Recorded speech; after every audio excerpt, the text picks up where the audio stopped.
નમસ્કાર દર્શક મિત્રો, આપ નિહાળી રહ્યા છો સાઈ ગ્રુપ મીડિયા હાઉસ દ્વારા સંચાલિત નવસારી લાઈવ અને ઝટપટ ન્યૂઝ। બહુ ચર્ચામાં ચાલી રહેલું વિજલપુરનું અમરદીપ, જી હા, અમરદીપ એપાર્ટમેન્ટ નંબર 5 અને 6। અમરદીપ એપાર્ટમેન્ટ વિશે અટકળો ચાલી રહી છે કે આ એપાર્ટમેન્ટ જે ખરું એ લગભગ 40 વર્ષથી વધુ જૂનું છે। કોઈ 45 કહે છે, કોઈ 50 કહે છે। મુખ્ય વાત એ છે કે અમરદીપ એપાર્ટમેન્ટનો 6 નંબરનો ભાગ જે ખરો એ વધુ વરસાદના કારણે એક બાજુ બેસી જવા પામ્યો હતો અને જેને લઈ અને 5 અને 6 ની અંદર રહેતા તમામ 24 મકાન ધારકોને તાત્કાલિક અસરથી ખાલી કરાવવામાં આવ્યું। 11 તારીખની આ ઘટના છે। 11મી તારીખે આજે ઘટના ઘટવા પામી હતી। એની અંદર પહેલા એક સામાન્ય તિરાડ પડી, જો કે આને વારંવાર નોટિસ આપી દેવામાં આવી છે। નગરપાલિકા હતી ત્યારે પણ અને મહાનગરપાલિકા હતી ત્યારે પણ કોઈ એક્શન લેવામાં ન આવતા અને જે ફ્લેટ ધારકો છે, ફ્લેટ ધારકોએ રંગરોગાન કરાવ્યું। ટીપ ટોપ દેખાય છે પણ મજબૂત નથી। જી હા, ટીપ ટોપ દેખાય છે પણ મજબૂત નથી અને મજબૂત ન હોવાના કારણે 11મી તારીખે 4:30 વાગ્યાની આજુબાજુ એક એવો આંચકો આવ્યો કે જાણે ભૂકંપ આવ્યો હોય ને રહીશો જે ખરા એ બધા ગભરાયા અને ત્યારબાદ પાલિકા એક્શનમાં આવી। મહાનગરપાલિકાના કમિશનર અહીં ઉપસ્થિત છે। ઉપાધ્યાય સાહેબ, આખી ઘટનાક્રમ આપને ખ્યાલ છે। 11 તારીખથી આ બનાવ બન્યો છે, શું પગલાં લેવામાં આવી રહ્યા છે? અને હવે તો ઘણા એપાર્ટમેન્ટો મહાનગરપાલિકાની અંદર છે કે જેને નગરપાલિકાએ પણ નોટિસ આપી હતી, મહાનગરપાલિકાએ પણ આપી છે। સદનસીબ કદાચ કહી શકાય કે આપ ભૂદેવ છો અને કુંડલી સારી હશે એટલે કોઈ હોનારત નથી ઘટી, પણ હવે શું પગલાં લેવાશે?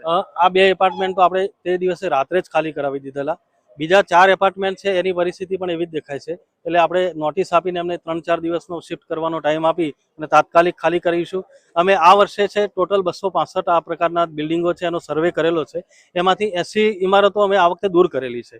બાકી 100 ઇમારતો છે એ પણ જર્જરિત ટાઈપની છે, એટલે આપણે સ્ટ્રક્ચરલ એન્જિનિયર દ્વારા તમામ ઇમારતો જે છે એનો રિપોર્ટ કરાવી લઈશું અને રિપોર્ટના આધારે જ્યાં પણ આપણને સ્ટેબિલિટીનો અભાવ દેખાશે તાત્કાલિક દૂર કરવા માટેના પગલાં લઈશું।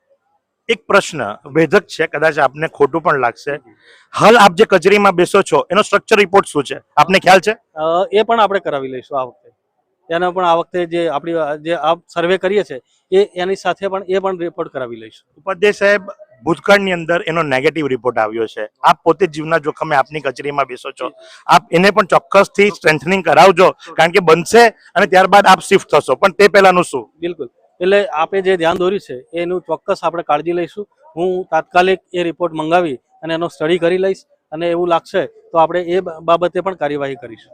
સાથે જ આ 2 અને બીજા આજ અમરદીપ 1 થી 4 એ સિવાયના બીજા કયા એપાર્ટમેન્ટો છે કે જેનો તાત્કાલિક અસરથી સર્વે કરવામાં આવશે? એ મેં કીધું કે આ વખતે આપણે 265 ઇમારતો હતી એનો સર્વે કરેલો છે, એમાં 101 ઇમારતો જે છે એ વીક લાગેલી આપણને, એમાંથી 80 સ્ટ્રક્ચર તો આપણે આ વખતે દૂર કરેલા છે। બાકીના જે સ્ટ્રક્ચર છે એનો પણ આપણે સ્ટ્રક્ચરલ રિપોર્ટ જે એન્જિનિયર દ્વારા કરાવી લઈશું અને આપણને લાગે છે કે આ જર્જરિત છે ને નિકાલ કરવાનો જ છે તો એને આપણે દૂર કરાવીશું। અમરદીપ 5 અને 6 ને ક્યારે ડિમોલિશ કરવામાં આવશે?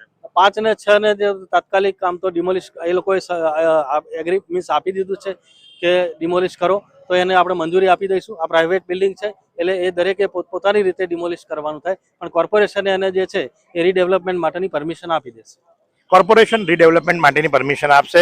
આ છે નવસારી મહાનગરપાલિકાના કમિશનર કે જેમની સાથે વાતો કરતા એમણે પોઝિટિવ જવાબ આપ્યા છે। જણાવ્યું છે કે 100 જે અતિ જર્જરિત હતી એ 100 માંથી વાંચો કરવામાં આવે તો 80 ઉતારી લેવામાં આવી છે, બાકીની જે 20 જે કરી એ બાકીની 20 ની પણ તાત્કાલિક અસરથી કામગીરી કરવામાં આવશે, સ્ટ્રક્ચરલ રિપોર્ટ કરાવવામાં આવશે અને ત્યારબાદ જરૂર પડશે તો એને પણ દૂર કરવામાં આવશે। વિરામ બાદ વાતો કરીશું આપણે મેયરની સાથે। નિહાળતા રહો નવસારી લાઈવ। શું તમે શરીરના સાંધાના દુખાવાથી પીડાઈ રહ્યા છો કે પછી તમે કોઈ સ્પોર્ટ્સ ઇન્જરીથી પીડાઈ રહ્યા છો? લકવાની બીમારી બાદની પીડા સહન કરી રહ્યા છો? શું તમને સ્પાઇનલ પ્રોબ્લેમ છે? તો આ તમામ દુખાવાને હવે બાય કરી દો, કારણ કે માસ્ટર ડિગ્રી ધરાવતા ખૂબ જ અનુભવી ફિઝિયોથેરાપિસ્ટ ડૉક્ટર અમિત પટેલ પાસે તમે આ તમામ સમસ્યાઓનું સચોટ નિદાન કરાવી ફરીથી નોર્મલ જિંદગી જીવી શકો છો। તો સરનામું નોંધી લો, comprehensive care center, DD street, library પાસે, અનુરાગ સારીઝની લાઇનમાં, નવસારી। વિરામ બાદ આપનું હાર્દિક સ્વાગત છે અને મેયર, જી હા, પ્રથમ મેયર અને પ્રથમ મેયર પણ એક્ટિવ મેયર.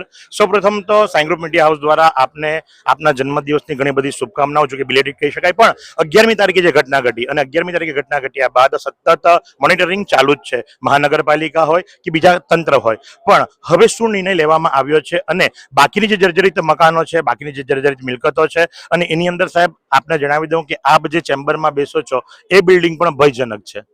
એનો સ્ટ્રક્ચરલ રિપોર્ટ પણ નેગેટિવ આવી ચૂક્યો છે ભૂતકાળની અંદર. તો શું જણાવશો? આપણે જે ઊભા છીએ બિલ્ડિંગ જે તે વખતે 50 વર્ષ પહેલા બનેલા 6 બિલ્ડિંગ છે. એ લોડ બેરિંગ પર બનેલા છે. લોડ બેરિંગ જે કડક જગ્યા હોય ત્યાં બનાવી શકાય. જે તે વખતે જેમણે બનાવ્યા છે એમણે વધારે પડતો વરસાદ પડવાથી પાણી પચ્યું અને પાણી પાયામાં પચવાને લીધે એ બિલ્ડિંગ બેસવાની ઘટના બની છે. એવું એન્જિનિયરો અમારી સાથે આવ્યા છે ને એમનું કહેવું છે. કે આ લોડ બેરિંગના હિસાબે આટલું હેવી સ્ટ્રક્ચર થઈ ન શકે અને આજે એન્જિનિયરો એનો રિપોર્ટ આપશે. કમિશનર સાહેબ એની સાથે બેઠક કરશે અને જરૂર જણાય તો આ 2 બિલ્ડિંગ ખાલી કર્યા છે. બાકીના 6 બિલ્ડિંગોના રહીશોને પણ વિનંતી કરીને અન્ય જગ્યાએ ખસેડી લેવામાં આવશે અને એને રિપોર્ટ બાદ જો ગિરાવવાની જરૂર પડશે તો એ બિલ્ડિંગને દૂર કરવાની કાર્યવાહી કરવામાં આવશે. સાથે જ મેં આપને જણાવ્યું એ મુજબ કે આપ જે મહાનગરપાલિકાના હાલના બિલ્ડિંગમાં બેસો છો એનો ભૂતકાળની અંદર રિપોર્ટ પણ નેગેટિવ આવી ચૂક્યો છે. આપ પોતે પોતાના જીવના જોખમે બેસો છો, મને એવું લાગે છે. આપ શું જણાવશો આપની બિલ્ડિંગ વિશે? અમારા બિલ્ડિંગ નવું કોર્પોરેશનનું તૈયાર થઈ રહ્યું છે. એમાં થોડું સ્ટ્રક્ચર નબળું છે એવી જાણ કરવામાં આવી છે, પરંતુ અમારું નવું બિલ્ડિંગ 4-6 મહિનામાં તૈયાર થઈ જશે. એટલે અમે પણ જે જૂનું બિલ્ડિંગ છે એને પછી જે કંઈ કાર્યવાહી કરવી પડશે કરીશું, પરંતુ અત્યારે અમારી પાસે બીજી કોઈ અવેજી નથી. એટલે જે નવું બિલ્ડિંગ બનશે એટલે તુરંત ત્યાં જઈને આની નવી કાર્યવાહી કરવામાં આવશે. ચોક્કસથી. તો આ છે મેયર અને મેયરની સાથે પણ આપણે વાતો કરી અને આ 3 કોર્પોરેટર અને ચોથા પણ, જી હા, 4 કોર્પોરેટરો જે ખરા વોર્ડ નંબર 8ના એ અહીં ઉપસ્થિત છે કે જેમણે તે દિવસે પણ ખૂબ જહેમત ઉઠાવી હતી અને આજે પણ ઉઠાવી રહ્યા છે. તો આપ જોઈ શકો છો એ પ્રમાણે આ 4 કોર્પોરેટરો જે ખરા અહીં ઉપસ્થિત છે. ઘટનાક્રમ જે ઘટી હતી સૌ જાણે છે, પણ વિસ્થાપિતોને જ્યાં સ્થાપિત કરવામાં આવે છે તેની શું પરિસ્થિતિ છે? આમ જોઈએ તો લગભગ કોઈને ખાસ તકલીફ નથી. બધાને વ્યવસ્થિત રીતે સેટ કરી આપ્યા હતા. અમે રાત્રે લગભગ 3 દિવસની ત્રીજો દિવસ છે આજે. 3 દિવસથી સતત અમે લોકો એમના સંપર્કમાં છે. એમને ખાવા પીવાની વ્યવસ્થા પણ કરેલી હતી. જે દિવસે ઘટના ઘટી દિવસે કચ્છ કડવા પાડીદાસમાંથી વાડીમાં રહેવા જમવાની બધી વ્યવસ્થા કરી હતી, પણ પોતપોતાની રીતે વ્યવસ્થા થઈ ગઈ હતી એટલે ત્યાં કોઈ રોકાયું હતું નહીં. અત્યારે કોઈને એવી કોઈ ખાસ તકલીફ છે નથી રહેવા માટે. મોસ્ટ ઓફલી રેન્ટ પર રહેતા હતા, એ લોકો રેન્ટ પર રાખી દીધા છે અને જે લોકો નહીં હતા એ પોતાના એમના સગા સંબંધીના ઘરે લોકો શિફ્ટ થઈ ગયા છે. ઉરેશભાઈ, સાથે જો વાત કરવામાં આવે તો આપ સૌ આવી ચૂક્યા હતા અને આપે પહેલેથી છેલ્લે સુધી લોકોને શિફ્ટિંગ કરાવવાથી માંડી તમામ જવાબદારી નિભાવી હતી. લોકોની એ વખતની વેદના શું હતી? કારણ કે ઘર પોતાના સપનાનું ઘર હોય અને રાતોરાત જો ઘરમાંથી બહાર થવું પડતું હોય તો શું ઘટના ઘટે? સાહેબ, તમારી વાત સાચી. લોકોને લાગણી દુભાતી હોય, કારણ કે ઘર છોડવું એ બહુ મુશ્કેલ વાત છે. પણ જીવનો જોખમ હતો એટલે બધાએ પોતાના જીવ બચાવવા માટે કરીને ખાલી કરવું પડ્યું. અને અમે પણ રિક્વેસ્ટ કરી કે આપણે પહેલાં ખાલી કરી લઈએ, પછીની વ્યવસ્થા આપણે આગળ જોઈ લઈશું. કોઈક એવી ઘટના કે જે દુઃખદ કહી શકાય, કોઈને કોઈ તકલીફ અથવા તો શિફ્ટિંગ વખતે કોઈને કંઈ મનદુખ અથવા તો પ્રશાસનની સામે કોઈ પ્રશ્નાર્થ ચિંધ્યો હોય એવું કંઈ અત્યાર સુધીમાં? ના, એવું તો કશું નહોતું, પણ જે ઉંમરવાળા હતા એમને અમે જાતે જ થોડી વધારે હેલ્પ કરીને એમનો સામાન કઢાવવામાં ને બધી રીતે મદદ કરી અને એમને સહાય કરી હતી. તો આ છે વોર્ડ નંબર 8ના 4 કોર્પોરેટરો અને હાલ જે આપ જોઈ શકો છો એ મુજબ કે ભાઈ મેયર હોય, કમિશનર હોય, વોર્ડ નંબર 8ના 4 કોર્પોરેટરો હોય કે ત્યારબાદ એન્જિનિયરની ટુકડી હોય, મહાનગરપાલિકાનો આખો મહેકમ જે ખરો કહી શકાય કે હાલ અમરદીપ 5 અને 6 પાસે આવી ચૂક્યા છે અને આપ જો છો એ મુજબ કે હાલ થોડી હૈયાવરાળ પણ ઢળવામાં આવી રહી છે. તો આ જ પ્રમાણે અપડેટ આપતા રહીશું. નિહાળતા રહો નવસારી લાઈવ અને ઝટપટ ન્યૂઝ. કેમેરા પર્સન યશ સાવંતની સાથે હું મહેશ ભટ્ટ. आइसक्रीम हमारे यहाँ रोज चाहिए और वो भी रिफ्रेश के आइसक्रीम मिक्स. 5 से ज्यादा वैरायटीज. सर्च करो, क्लिक करो, लाइफ को रिफ्रेश करो.